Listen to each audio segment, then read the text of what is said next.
Hi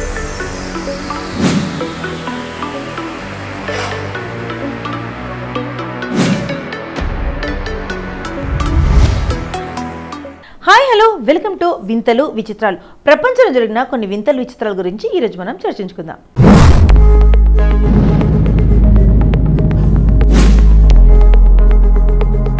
Domakonda కోట ఉమ్మడి నిజామాబాద్ జిల్లాలో ఒకప్పటి పాలన తీరు ఇప్పటికీ ఆకట్టుకుంటున్న దోమకొండ సిర్నాపల్లి కోలాస్కోటలో ఉమ్మడి నిజామాబాద్ జిల్లా చరిత్ర పుట్టలో అనేక పేజీలు లిఖించుకుంది. కాకతీయుల పాలన తర్వాత కూడా ఇందరు సీమలో పలువురు సంస్థానాధీశులు జాగీర్దార్లు తమదైన ముద్ర వేశారు. ఇందులో కీలకమైన దోమకొండ సంస్థానం సిర్నాపల్లి సంస్థానానికి చెందిన కోటలో ఆకట్టుకుంటున్నాయి. కోలాస్కోటను మాత్రం సందర్శకులు వచ్చేలా అభివృద్ధి చేయకపోవడం గమనార్హం. దోమకొండ సంస్థానం ఉమ్మడి నిజామాబాద్ జిల్లాలోని దోమకొండ సంస్థానం మూలస్థానం బిక్కనూరు. ఈ సంస్థానం కేంద్ర కొంతకాలం రామారెడ్డి కామారెడ్డిలో ఉండేది.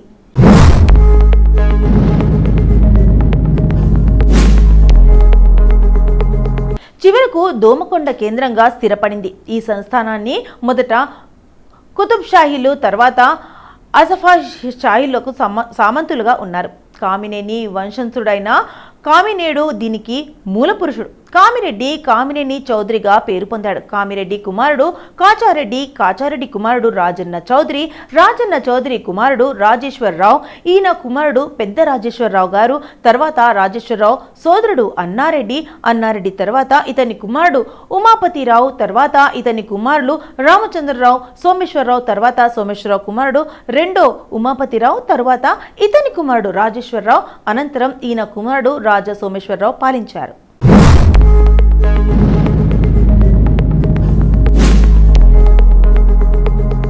మూడు 300 ఇయర్స్ పాటు అవిచ్ఛిన్నంగా దోమకొండ సంస్థానాధీశులు పాలన చేశారు. కౌసల్య సంస్థానం కాకతీయుల తర్వాత కొద్ది కాలం పాటు ఈ ప్రాంతం విజయనగర రాజుల పాలనలో ఉండేది. కుతుబుల్లా షాహీల తర్వాత అసఫా షాహీలు పాలనలో ఉండేది. అయితే రాజస్థాన్ రాజ్పుత్ర వంశానికి చెందిన గోపాల్ సింగ్ వద్దకు వచ్చి నిజాం సైన్యంలో అధిపతిగా చేరాడు. మహారాష్ట్ర సైన్యంతో వీరోచిత పోరాటం చేయడంతో ఇతనికి నిజాం కోలాస్కోటను అప్పగించాడు. ఇతని తర్వాత రాజా పదం సింగ్ గౌర్, రాజా కువర్ నరేందర్ సింగ్ గౌర్, ఆ తర్వాత అనేక పేర్లు ప్రఖ్యాతలు వచ్చాయి. తర్వాత దుర్బజ్ సింగ్, జగత్ సింగ్, శివ సదన్ సింగ్ పిలిపించారు.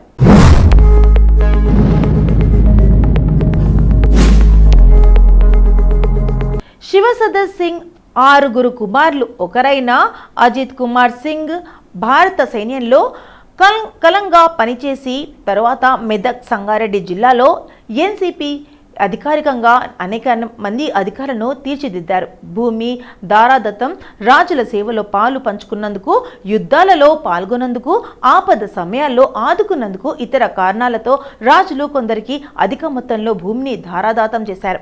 అలా ఎక్కువ మొత్తంలో భూమి పొందిన వారు సంస్థానాధీశులు, జాగీర్దార్లు, జమీందార్లు, మాగుదార్లు, దారులు పిలువబడ్డారు. సంస్థానాలు అంటే చాలా మొత్తంలో ఎక్కువ గ్రామాలు ఎలుబడి కలిగిన అధికారం అని. సంస్థానాధీశులు అంటే ఆ ప్రాంతానికి అధికారాన్ని అర్థం.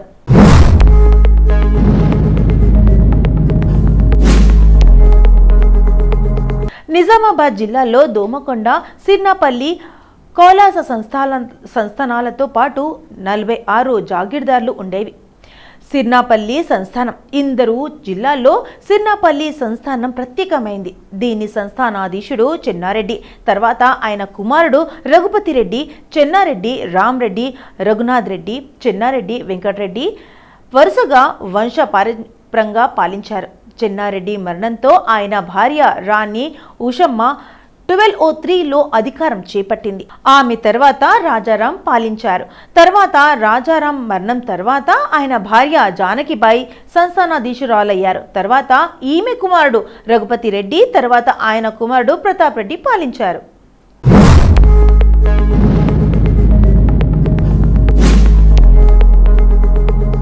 1294లో ప్రతాప్ రెడ్డి మరణంతో ఆయన భార్య శీలం జానకిపై బాధ్యతలు చేపట్టింది. శీలం జానకిపై ఆధ్వర్యంలో అనేక చెరువులు తవ్వించారు, చిన్న చిన్న ఆనకట్టలు నిర్మించారు. ఇప్పటికీ ఈమె తవ్వించిన చెరువులు నీటితో నిండి సాగుగా ఉపయోగపడుతున్నాయి. నిజామాబాద్ నగరంలో గజస్తంభాన్ని నిర్మించారు. జానకిబాయి అనేక సేవా కార్యక్రమాలు చేశారు. జానకిబాయి సంతానం లేకపోవడంతో తన సోదరుడి కుమారుడు రఘుపతి రెడ్డిని దత్తని తీసుకుని రాణి మంగమ్మతో వివాహం జరిపించగా 2 ఏళ్లకే రఘుపతి రెడ్డి మరణించాడు.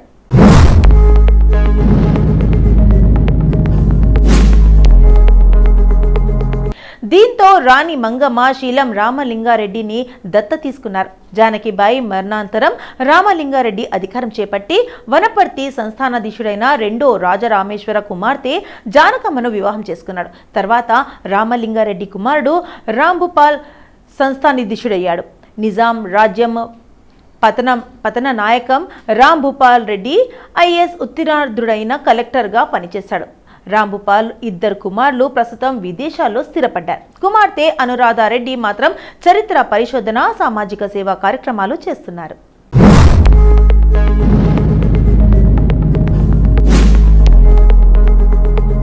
ఇటీవల కాలంలో రుణ హత్యలు ప్రబలంగా జరుగుతున్నాయి. ఆడపిల్లలు అనగానే ఎక్కడ లేని అక్కస్సు చూపిస్తూ భూమి మీద పడుకుండానే చూస్తున్నారు కొందరు ప్రబుద్ధులు. ఎంతలా ఐఏ వంటి సాంకేతికత అభివృద్ధి చెందుతున్న ఆడపిల్లలు అనే విషయంలో వివక్ష మాత్రం ఉంటూనే ఉంది. ఎందుకనో గాని మగబిడ్డ అనగానే సంబరాలు చేసుకోగలిగినంతగా ఆడపిల్ల పుట్టిందనగానే ఆ ఊసే రాదు. పైగా ఒక్కసారిగా నిస్సత్తుస వచ్చేస్తుంది కొందరికి. కానీ ఇక్కడ అలాంటి వాటన్నింటికి భిన్నంగా ఓ ఆడశిశువుకు మహారాణి రేంజ్లో స్వాగతం పలికి అందరినీ ఆశ్చర్యపరిచింది ఓ కుటుంబం.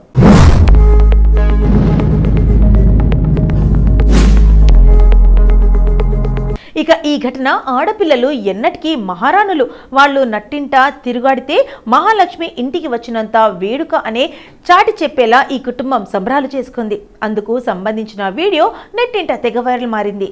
ఆ వీడియోలో ఓ కుటుంబం తమ ఇంటిలో 56 ఏళ్ల తర్వాత పుట్టిన తొలి ఆడ శిశువు జననం అని ఎంతలా గ్రాండ్గా స్వాగతం పలికారో చూస్తే 2 కళ్ళు చాలవు.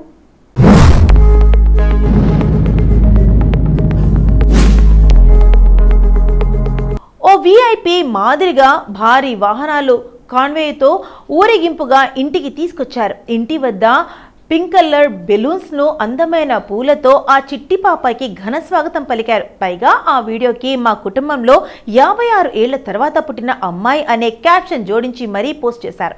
నెటిజన్లు కూడా కుమార్తెను స్వాగతించడంలో ఓ గౌరవం, మాటల్లో చెప్పలేని ఆనందం ఆ కుటుంబంలో ప్రతిబింబించింది అని ప్రశంసిస్తున్నారు.